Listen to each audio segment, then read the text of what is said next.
L'activité reste plutôt exercée pour la plupart par des expatriés sénégalais ou encore maliens. La broderie en Guinée, on en parle dans cette édition à l'occasion des préparatifs de la fête du Ramadan. Une immersion dans un de ces ateliers, c'est avec Makiso et Tierno Sadouba. Connu sous le nom de Touba Couture, l'atelier d'Ibranyang ne désemplit pas. Les clients viennent en grand nombre. Ce qui fait la particularité de cet atelier, c'est la broderie.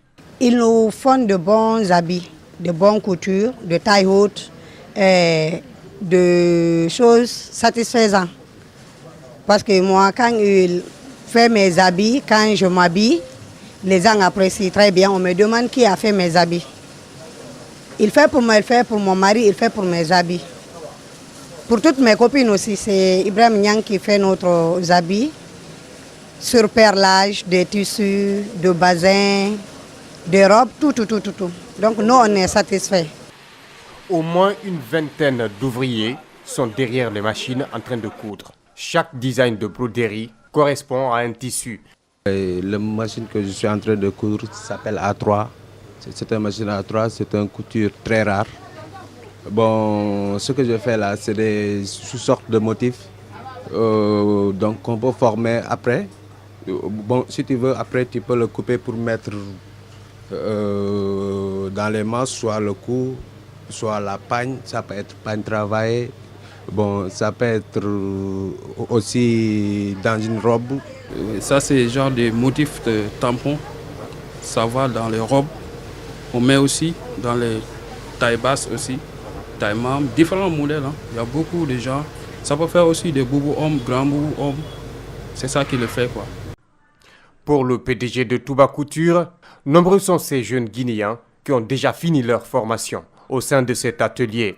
Mais ce qui reste clair, le potentiel est importé du Sénégal. Et il y a d'autres qui sont allés à l'extérieur, qui en bénéficient à profit de leur métier. Et je pense qu'au-delà, j'ai vraiment formé plusieurs jeunes Guinéens. Et je vis encore avec d'autres. Ils sont en train de former encore. Rien que quelques jours de la fête de Ramadan, l'Aïd El Moubarak, les ateliers de couture sont inondés par des clients. Hors de nos frontières à présent, muni de sa canne blanche, il enchaîne les plaidoiries dans les tribunaux de Douala au Cameroun.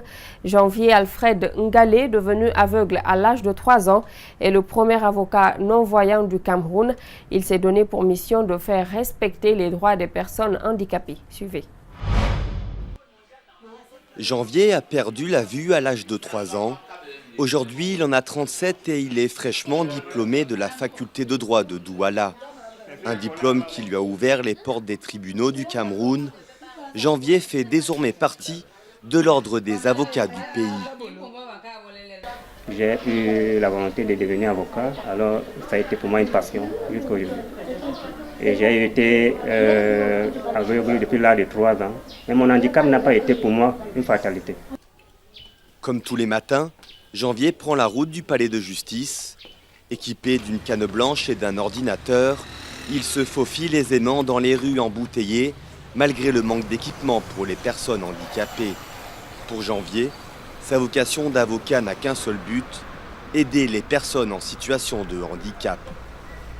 Les droits des personnes handicapées au Cameroun, c'est un problème qu'il faut absolument, un problème auquel il faut trouver des solutions.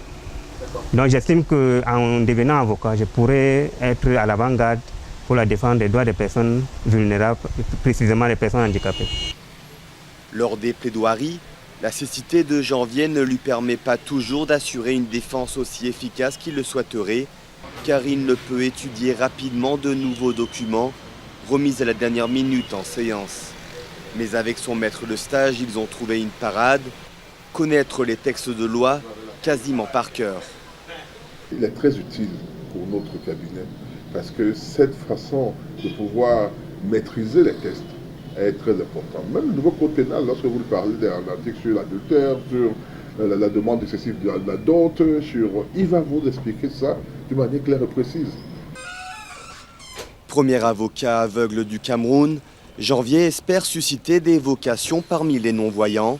Dès qu'il prêtera serment, Janvier compte bien ouvrir son propre cabinet. Donald Trump et Kim Jong-un ont affiché leur entente pour tourner la page du passé mardi lors d'un sommet historique qui a abouti à la signature d'un document commun, mais sans percée majeure sur l'arsenal nucléaire de la Corée du Nord. Les États-Unis garantiront la sécurité de la Corée du Nord, tandis que le dirigeant nord-coréen Kim Jong-un a réaffirmé son engagement envers une dénucléarisation complète de la péninsule coréenne.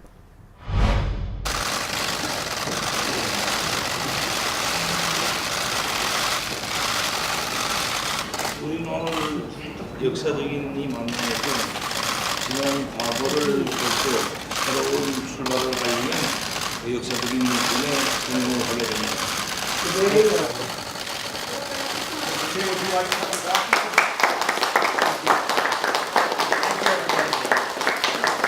My meeting with Chairman Kim was honest, direct, and productive. We got to know each other well in a very confined period of time.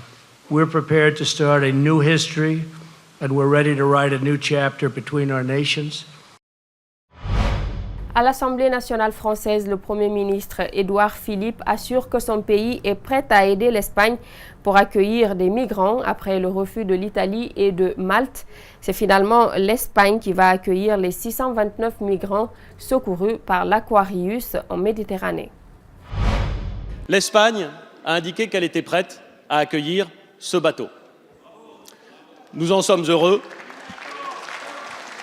Et je vous dis, monsieur le député, que nous sommes évidemment prêts à aider les autorités espagnoles pour accueillir et pour analyser la situation de ceux qui, sur ce bateau, pourraient vouloir bénéficier notamment du statut de réfugié. En bref et en images, nous parlons football. Le club espagnol du Real Madrid a trouvé un successeur à Zinedine Zidane. Julien Lopetegui, actuel sélectionneur de l'équipe nationale d'Espagne, a signé pour 3 ans. Il reprend le club vainqueur de la finale de la Champions League 2018, juste après le mondial. C'est la fin de cette édition d'information. À tous, merci de l'avoir suivi. Merci également à toute l'équipe technique. L'actualité se poursuit sur Espace TV.